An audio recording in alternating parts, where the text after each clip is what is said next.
All right, Casper College, thank you so much. Those are our tunes. Thanks.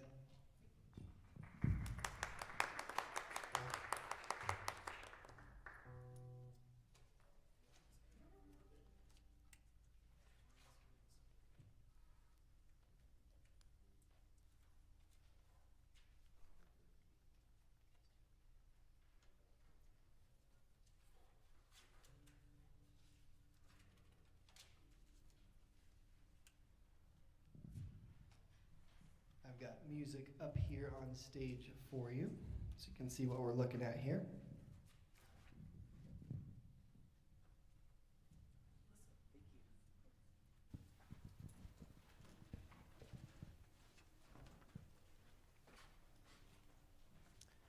All right. Well, good morning, everybody. This is for the folks at home, not necessarily for you. I know it feels awkward. I'm going to come with the microphone. Paul, nice to meet you guys. Thank you. Well, thanks for getting us started this morning. It's really great to hear you guys. Let me just kind of look at what you guys are looking at, just because I didn't see. So for St. Thomas, does everybody have the same page? Or, okay. Okay. And then baseline, do they give you an actual baseline part on this book? Oh, cool. Okay, okay. And same thing on the next piece. Is there something similar for the baseline? Okay. Gotcha. Okay. Awesome. I haven't seen this book before. That's really cool that they're kind of breaking it down with harmony, and very awesome. Well, cool. So how much do you guys get the chance to play together as a team at your school? Twice a week? Okay, cool. Is it a before school, after school sort of vibe? Awesome. Okay, that's what our school does as well. So I'd like to start with St. Thomas if I could. So if you guys want to kind of turn to that. Really, really nice feel in the drums here. It just kept that style authentic all the way through. And I love hearing the way you're kind of doing the fills in a really tasteful manner and stuff, and just keeping the groove going. So the very first thing I'd like to start is, instead of jumping into this song, does that kind of make sense? I think it'd be fun for us to devise a way to get an introduction. So it's not like, and welcome to the song, we're here already, you know what I'm saying? But just kind of giving us a vibe on what we could do. A lot of times when you're playing a gig professionally, you would just as a team look at, say, like the last 4 measures or something. Or on this one, if you just would want to do a vamp on a chord before you get started, just to kind of get the audience into the groove of the piece. Let's see, what would be the easiest way for us to do this? We use that chord progression so much, right? The C to G to D7. I think the last 4 would be pretty cool, just to play with no melody, and maybe just a couple times, just to kind of get us into the groove, and then jump into the melody as you guys get into it. And on this one, let me see, what did they give you for piano, just so I can kind of see. Okay, so what I would tend to think of is this, and actually, just as a starting point, just because we don't have any super, super high instruments in here, maybe on verse 2, same notes, we slide our right hand up, just to kind of vary the textures. That kind of makes sense. And then that's just going to give you a different playground when we get into the solo section, where it's not always in like the bass range of the piano. And then starting place, you know what I mean? So the idea is that they're going to give you the harmony written in whole notes, those of you guys that play chordal instruments. The bass line, they give you a place, same thing. They're going to give you a place to start from. Their idea is doom, doom, doom, doom, doom, doom, doom, doom, doom, doom, as just a starting point, but you never have to play that rhythm exactly as is. It's just to give you like sample bass lines. So first things first, we're doing such a nice job. Let's start with drums here. We're just going to kind of build this up, and we're going to let drums just play for 4 measures.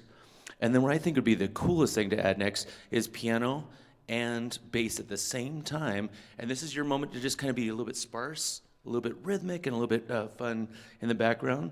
And then, and even if you wanted to do it another time, horn can just do some like chordal things before we start the melody, but then we can go ba-da-ba-ba-da-ba-ba as a team after that happens. So where's your speed at for St. Thomas again? And I think you guys are going to like this, because what this is going to do is when we start with just solo drums, it's going to set the audience like thinking, ooh, I kind of know this song already because I recognize that groove. And I think that's cool. So let's count you in, and feel free to adjust if I count you off wrong. 2, 1, 2, 3, 4. And now bass and drum. D and G. Back to C, C, A. Does that make sense? D, G. And that will just kind of set our groove. Does that kind of make sense what's going on there? Okay, so let's do that again now. Let's see if I can do both things at once. Now, when we do that again, drums, and we'll come in with the piano here this time. I think, yeah, if you can. And I would kind of always, I don't know why they do it this way, I would always stick to this range, even if they're written lower, because, yeah, you're right, it gets a little muddy, right, otherwise. So always think you can go higher, and I think that'd be fun. So let's do that again with drums. 2, 3, and 4. And I would start on the downbeat here with just a chord, and then maybe your rhythm will change the more we do it. So maybe the first time we're going to go.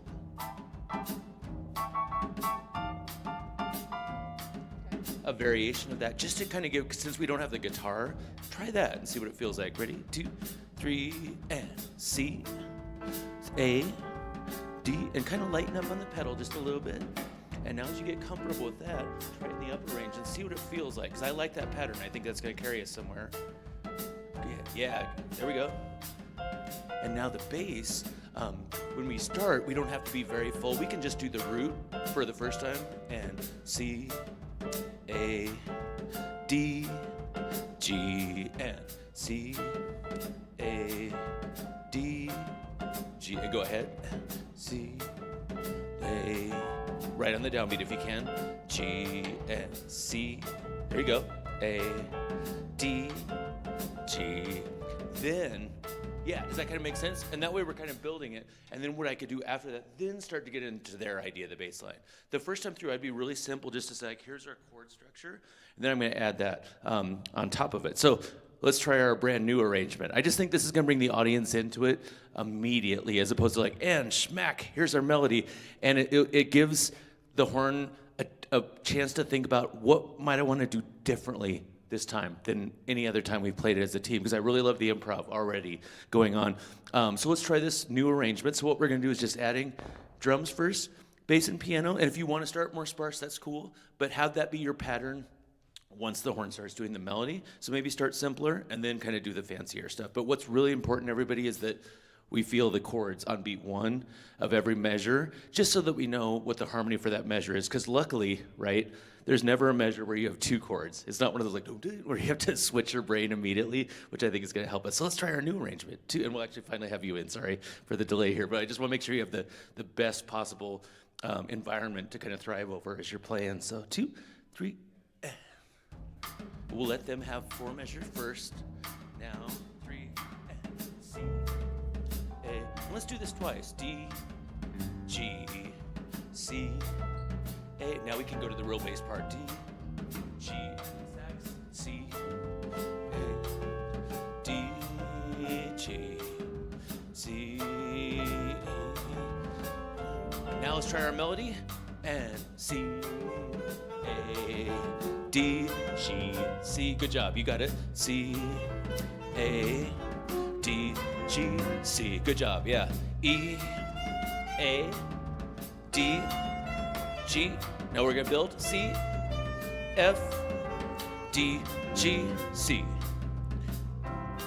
And then that way we've got that built in. Now a fun thing we can do, both drums and piano, that part that we just finished, ba ba ba ba ba bum bum bum, on almost all the recordings, y'all get to play a little bit there, ba ba ba ba, with whatever notes you want. And I think that's kind of the fun challenge, is like to do different notes both times. How did that feel coming in to the solo? Did it feel like there's more chordal ideas already happening before you popped in, so you're able to kind of vibe that? That's the way I would start, guys. And did you notice we're playing very simple for the intro? Once the melody starts, we did have that 2 chords per measure thing, but it didn't feel weird because we were already comfortable in our own like harmonic skin, if that makes sense. So I think that would be my one comment on that. And just make sure that the groove is staying consistent and we can hear which chord we're on immediately in that measure. It doesn't mean we always have to play on beat 1, but we feel within 2 beats harmonically where the structure is. And I think it's just going to open up what you can do solo-wise after that. The next thing I was thinking about back there is like, what else could we do with dynamics? What else could we do? It's not a lot, right? When you're a quartet, because I play in quartet a lot. And it's really upon us to kind of look at each other and decide, hey, this verse should maybe be softer. This verse is maybe more